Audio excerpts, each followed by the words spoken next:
गोविंदो खड़ी काके राखी पाए, बलिहारी की आपनी गोविंदियों बताए।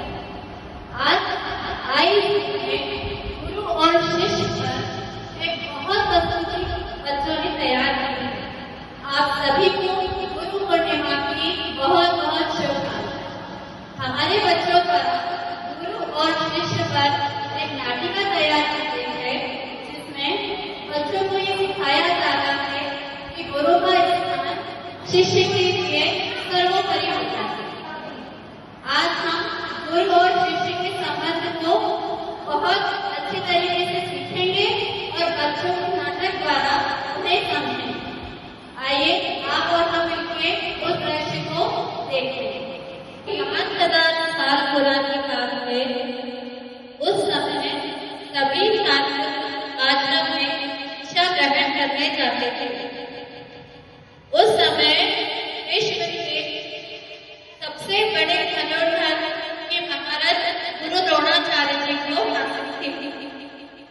हस्तिनापुर के सभी कौरव पांडव गुरु द्रोणाचार्य जी से शिक्षा प्राप्त करने उनके आश्रम में गए थे। आज हम उन सभी छात्रों का और गुरु द्रोणाचार्य जी के संवाद का दृश्य देखते हैं। प्रणाम गुरुदेव। बोलो पुत्र।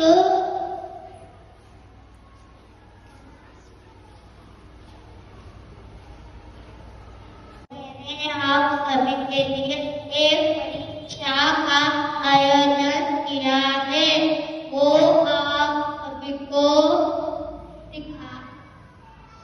विशेष क्या दिखाई दे रहा है?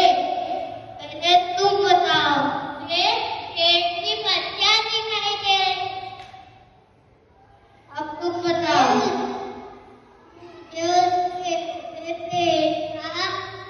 मिट्टू दिखाई दे रहा है। आप बताओ। जी, मुझे उस पेड़ पे बैठा मिट्टू की आग दिखाई दे रही है। अति उत्तम। ये मिट्टू का ठिकाना था दोस्त।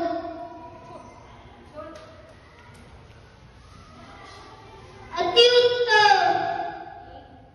एक दिन तुम सर्वश्रेष्ठ धनुर्धर होगे। समय विश्व का एक सर्वश्रेष्ठ धनुर्धर एकलव्य धनुर्विद्या सीखना चाह रहे थे। उसी उपलक्ष्य में वो अपने पिताजी से बात करने आए हैं। आइए हम इसका संवाद देखते हैं। पिताजी। पिताजी,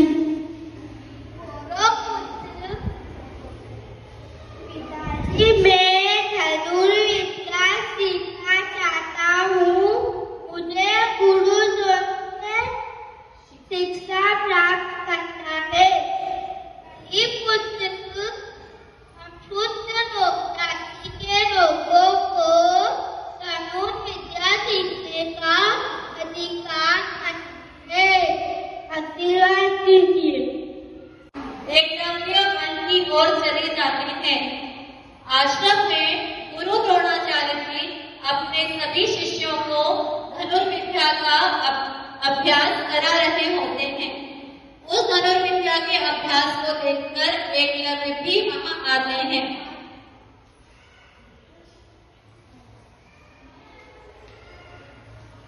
प्रणाम गुरुदेव। तुम कौन हो? पर क्या कर रहे हो? मैं एकलव्य हूँ। मैं वीरों का राजकुमार हूँ। मैं आपसे धनुर्विद्या सीखना चाहता हूँ। मेरे सारे शिष्य क्षत्रिय हैं और तुम एक शिकारी हो। मैं नहीं सिखा सकता। द्रोणाचार्य जी के मना करने पर एकलव्य उनका आशीर्वाद लेके वन की ओर चले जाते हैं।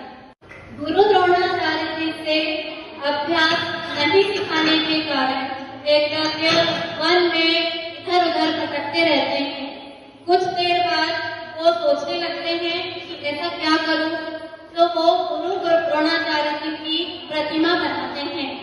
उस प्रतिमा को स्थापित करते हैं, उसकी पूजा अर्चना करते हैं, उसका ध्यान लगाते हैं और उसी प्रतिमा के सामने एकलव्य धनुर्विद्या का निरंतर अभ्यास कर रहे थे।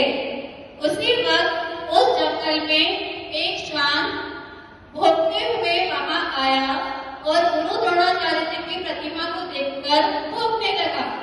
हो, हो, ऊ, ऊ। उसकी आवाज सुनकर एकलव्य को बहुत क्रोध आया और उसने तीरों से उस श्वान के मुंह को बंद कर दिया, बिना उसको नुकसान पहुंचा।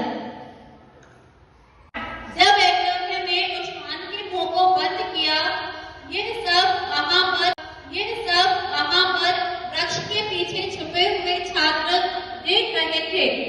आइए अब हम इनका संवाद देखते हैं।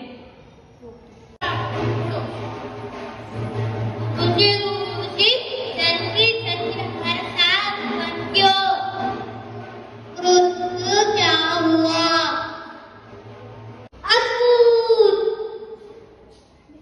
ये कार्य किसने किया है?